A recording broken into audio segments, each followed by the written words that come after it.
Hello students, इस video lecture में हम एनसीईआरटी एक्सरसाइज का क्वेश्चन 12.5 से आगे डिस्कस कर रहे हैं।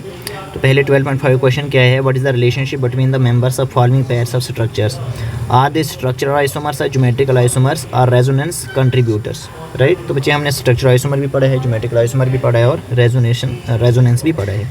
तो देखिए ये दो कंपाउंड है यहाँ पे, ठीक, बॉन्ड लाइन नोटेशन में लिखा हुआ है, ये CH3 है, ये CH2 है, ये कार्बन है, ये CH2 है, ये CH3 है, ये CH3 CH2 कार्बन और CH3।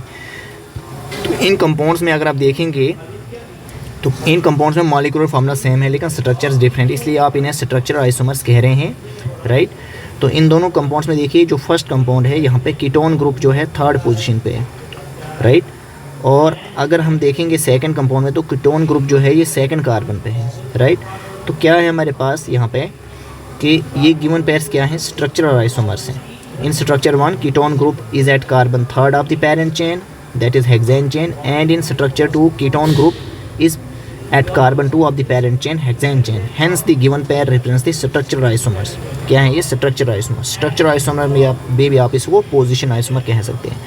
अब देखिए ये next है कार्बन कार्बन डबल बॉन्ड, ये हाइड्रोजन, ये ड्यूटेरियम, हाइड्रोजन और हाइड्रोजन। तो आप देखेंगे कंपाउंड्स में मॉलिक्यूलर फार्मूला सेम है लेकिन सेम कॉन्स्टिट्यूशन भी है, लेकिन सीक्वेंस जो कोवेलेंट बॉन्ड का है वो भी सेम है, लेकिन रिलेटिव पोजीशन जो एटम्स की स्पेस में है वो डिफरेंट, इसलिए आप इनको ज्योमेट्रिकल आइसोमर्स कहेंगे। सिस ट्रांस आइसोमर्स की कैटेगरी में ये आ रहे हैं। राइट, पढ़ा हुआ है। तो डी ड्यूटेरियम होता है आइसोटोप हाइड्रोजन का। In structure 1 and 2 relative position of deuterium and hydrogen in space are different, इसलिए आप इनको ज्योमेट्रिकल आइसोमर्स कहेंगे। राइट, अब नेक्स्ट जो ये इस तरह का कंपाउंड है यहाँ पे, राइट, कार्बन ऑक्सीजन के बीच में डबल बॉन्ड और OH पॉजिटिव, यहाँ पे कार्बन पॉजिटिव चार्ज। आप देख रहे हैं गिवन स्ट्रक्चर ये क्या है, कैनोनिकल स्ट्रक्चर और कंट्रीब्यूटिंग स्ट्रक्चर, मतलब रेजोनेटिंग स्ट्रक्चर है, हाइपोथेटिकल हैं।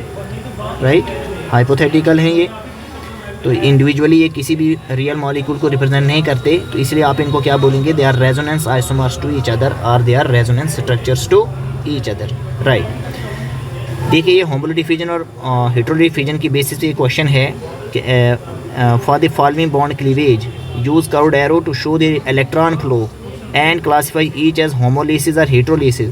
रिएक्शन इंटरमीडिएट अगर प्रोड्यूस हो रहा है तो उसे बताइए फ्री रेडिकल है, कार्बोकेटाइन और कार्बेनाइन है। आप यहाँ देख रहे हैं तो होमोलिटिक फ्यूजन हो रहा है तो क्या बन रहा है, फ्री रेडिकल बन रहा है, और होमोलिटिक फ्यूजन है तो bond cleavage using curved arrow to show the electron flow. तो पहले में आप देखेंगे तो होमोलिटिक क्लीवेज हो रहा है इस तरीके से, ठीक है, और क्या बन रहा है यहाँ पे, फ्री रेडिकल बन रहा है रिएक्शन इंटरमीडिएट। अगर आप सेकंड में देखेंगे तो सेकंड के केस में अगर आप देखें यहाँ पे क्या हो रहा है हमारे पास, बी पार्ट की अगर हम बात करें, पहले क्वेश्चन को समझिए। यहाँ पे क्या है, ये कार्बन डबल बॉन्ड ऑक्सीजन, और यहाँ पे ये CH3 है, ये भी CH3 है, ये न्यूक्लियोफाइल के साथ रिएक्ट कर रहे हैं। तो ये क्या बन रहा है हमारे पास, यहाँ पे CH2 पर आ रहा है नेगेटिव चार्ज, यहाँ पे नेगेटिव चार्ज है, और ओवरऑल ये वाटर शो कर रहे हैं। इसमें हम देखें तो bond cleavage using curved arrow to show the electron flow किस तरीके से शो कर रहे हैं, CH3 को इन्होंने ओपन करके लिखा हुआ है यहाँ पे इस तरीके से। तो यहाँ पे क्या हो रहा है कि कार्बन ऑक्सीजन में ऑक्सीजन ज़्यादा इलेक्ट्रोनेगेटिव, कार्बन को पॉजिटिव चार्ज आ गया, जिसके कारण ये कार्बन इस कार्बन से इलेक्ट्रॉन की तरफ क्या करेगा, अट्रैक्ट करेगा। तो यहाँ से इस तरह से शिफ्ट होगा इलेक्ट्रॉन, ये बनेगा H+ और ये OH-। तो H+ और OH- बन गया वाटर। पीछे क्या बच गया हमारे पास, इस कार्बन के ऊपर जो है नेगेटिव चार्ज आ गया, क्या आ गया, नेगेटिव चार्ज आ गया। राइट, इस कार्बन के ऊपर क्या आ गया, नेगेटिव चार्ज आ गया। तो आप इसे यहाँ पे ऑक्सीजन के ऊपर नेगेटिव चार्ज शो भी कर सकते हैं, ऐसे आप डबल बॉन्ड भी रख सकते हैं। तो ओवरऑल आप देखेंगे तो हमारे पास कार्बन के ऊपर जब नेगेटिव चार्ज आ रहा है तो ये क्या बन रहा है, कार्बेनाइन बन रहा है। राइट, क्या बन रहा है, कार्बेनाइन बन रहा है, और क्या है, हेटेरोलिटिक क्लीवेज है, ये सिंपल सी बात है। अब सी में देखें तो ये कार्बोकेटाइन बन रहा है, तो किस तरीके से बनेगा, ये भी बनेगा हमारे पास हेटेरोलिटिक क्लीवेज से ही बनेगा। ये क्या है हमारे पास, इलेक्ट्रोफिलिक सब्स्टिट्यूशन रिएक्शन। राइट, और हमारे पास क्या है, कार्बोकेटाइन ही यहाँ पे भी बन रहा है। तो देखिए थर्ड पार्ट की अगर हम बात करें, बॉन्ड क्लीवेज जो आप दिखा रहे हैं तो हेटेरोलिटिक क्लीवेज है, और यहाँ पे भी क्या बन रहा है, कार्बोकेटाइन बन रहा है। हेटेरोलिटिक क्लीवेज से ही आप यहाँ पे शो कर रहे हैं इसे, और जो बन रहा है कार्बन पॉजिटिव चार्ज कार्बोकेटाइन ही बन रहा है। राइट, तो इस तरीके से आप जो है इसे ध्यान में रखेंगे। देखिए बच्चे नेक्स्ट क्वेश्चन अगर हम डिस्कस करें, इंडक्टिव फैक्ट की बेसिस पे है कि इंडक्टिव फैक्ट और इलेक्ट्रोमेरिक इफेक्ट टर्म्स को एक्सप्लेन कीजिए, और which electron displacement effect expends the following correct order of acidity of the carboxylic acid. तो कार्बोक्सिलिक एसिड दिए हुए हैं तो आपने इसका ऑर्डर बताना है क्या रहेगा। सबसे पहले इंडक्टिव इफेक्ट का डेफिनेशन हमने आपको बताया है, तो यहाँ पे हम रिपीट नहीं करेंगे, जो डेफिनेशन हमने बताया वही पढ़ेंगे आप, राइट। उसके बाद इंडक्टिव इफेक्ट दो तरह का, प्लस आई माइनस आई, जो हमने थ्योरी में पढ़ाया है आप वही पढ़ेंगे। इलेक्ट्रोमेरिक इफेक्ट भी पढ़ाया है, जो हमने पढ़ाया है टाइप्स में वही आप यहाँ पर डिस्कस करेंगे, राइट। तो अब हम जो है ये पोर्शन डिस्कस कर रहे हैं कि जैसे ये क्वेश्चन है कार्बन के साथ में 3 क्लोरीन है, कार्बन के साथ में 3 क्लोरीन लगे हुए हैं, 3 क्लोरीन हैं और फिर C डबल बॉन्ड में OH ओपन करके आप स्ट्रक्चर लिखेंगे, राइट। उसके बाद देखेंगे आप यहाँ पे कार्बन के साथ में 2 क्लोरीन और 1 हाइड्रोजन और COH, कार्बन के साथ 1 क्लोरीन 2 हाइड्रोजन और COH ओपन करके आप जब इन स्ट्रक्चर्स को आप लिखेंगे यहाँ पे इस तरीके से, तो क्लोरीन जो है ये ज़्यादा इलेक्ट्रोनेगेटिव हैं, तो ओवरऑल जो है इलेक्ट्रॉन अपनी तरफ विड्रा करने लगेंगे, राइट। यहाँ पे 2 ग्रुप जो हैं ये इलेक्ट्रॉन विड्राएंगे, यहाँ पे एक ही ग्रुप इलेक्ट्रॉन विड्राएंगे। तो एसिडिटी का जो ऑर्डर है वो आप एक्सप्लेन करेंगे on the basis of inductive effect, और वो भी क्या, माइनस आई इफेक्ट। तो जितने ज़्यादा क्लोरीन एटम इंक्रीज़ होंगे तो माइनस आई इफेक्ट इंक्रीज़ होगा।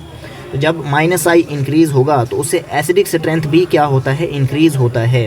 तो इसीलिए हमारे पास यहाँ पे जो ऑर्डर रहेगा वो किसका रहेगा कि जो ये फर्स्ट है ये ज़्यादा एसिडिक है एज़ कम्पेयर टू बी, ये ज़्यादा एसिडिक है इस सी से। आई होप ये आपको बात समझ में आ गई। अब ये नेक्स्ट कंपाउंड यहाँ पे कार्बोक्सिलिक एसिड का है, ये भी कार्बोक्सिलिक एसिड का है, ये भी कार्बोक्सिलिक एसिड का है।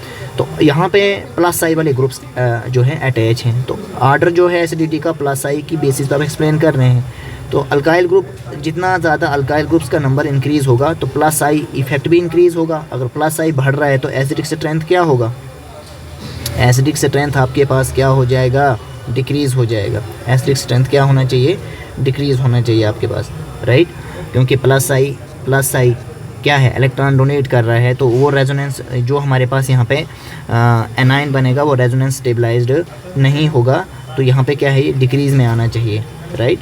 जैसे यहाँ पे ये अल्काइल ग्रुप है, इथाइल, यहाँ पे 2 ग्रुप्स अटैच हैं, राइट। यहाँ पे क्या है, ये 3 ग्रुप्स अटैच हैं। तो आप देख रहे हैं जितना ज़्यादा ये यहाँ पे इलेक्ट्रॉन डोनेट करेंगे तो ये इतना ज़्यादा अच्छा एसिड नहीं होगा, राइट, उतना ज़्यादा ये गुड एसिड नहीं होगा। इसलिए जो है ये अच्छा एसिड नहीं है, तो अच्छा एसिड क्या होगा, ये होगा अगर हम इन तीनों की कंपैरिजन करें, क्योंकि यहाँ पे प्लस आई के 3 ग्रुप्स अटैच हैं। तो जितना ज़्यादा ग्रुप बढ़ेगा तो एसिडिक स्ट्रेंथ क्या हो जाएगी, डिक्रीज़ हो जाएगी।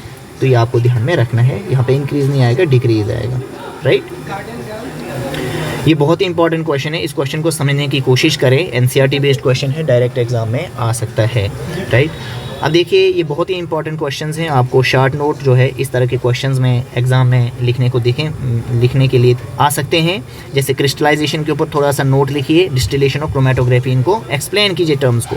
तो क्रिस्टलाइजेशन हमने आपको समझाया है, तो आप वहीं से पढ़ सकते हैं जहाँ से आपको ईजी लगे।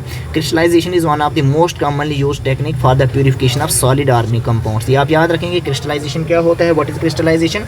It is one of the most commonly used technique for the purification of solid organic compounds.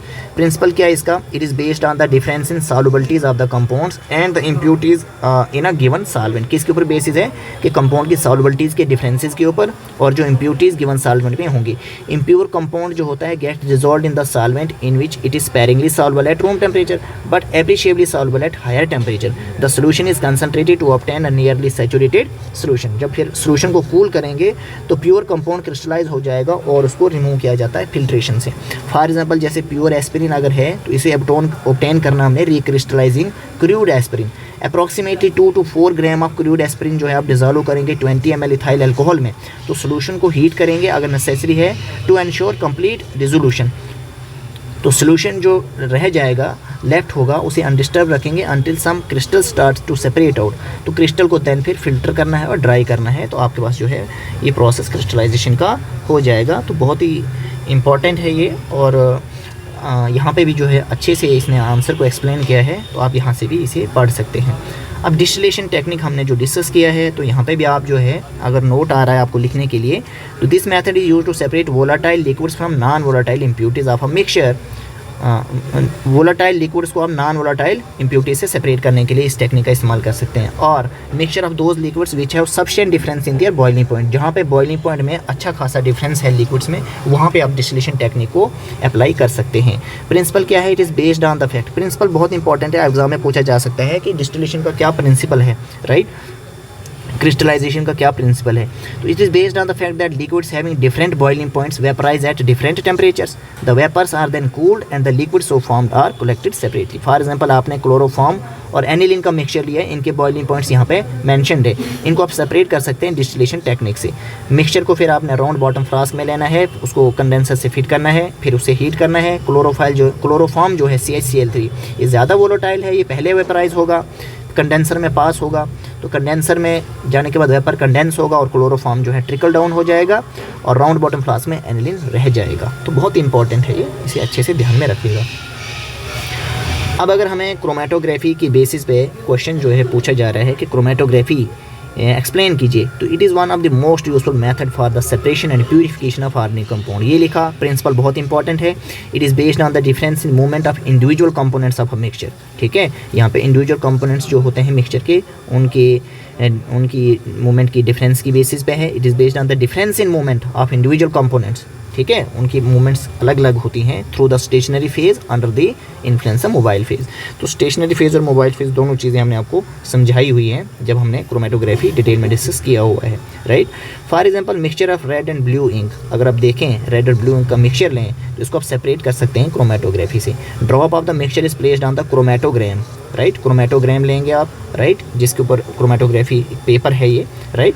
तो component of the ink which is less adsorb, जो लेस एडजॉर्ब होगा उसको क्रोमेटोग्राम पे रखेंगे, वो मूव करेगा मोबाइल फेज के साथ, और लेस एडजॉर्ब जो होगा वो कंपोनेंट वो स्टेशनरी फेज के साथ रह जाएगा। इतना सा आप जो है इसे 2 to 3 मार्क्स में आंसर लिख सकते हैं क्रोमेटोग्राफी। अगर क्वेश्चन इस तरीके से आ रहा है कि आप इनको क्या कीजिए, एक्सप्लेन कीजिए टर्म्स को, राइट, ब्रीफ डिस्क्रिप्शन बताइए और प्रिंसिपल्स भी बताइए इनका, राइट। इस वीडियो लेक्चर को हम जो है यहीं पे स्टॉप करते हैं। Okay, thank you.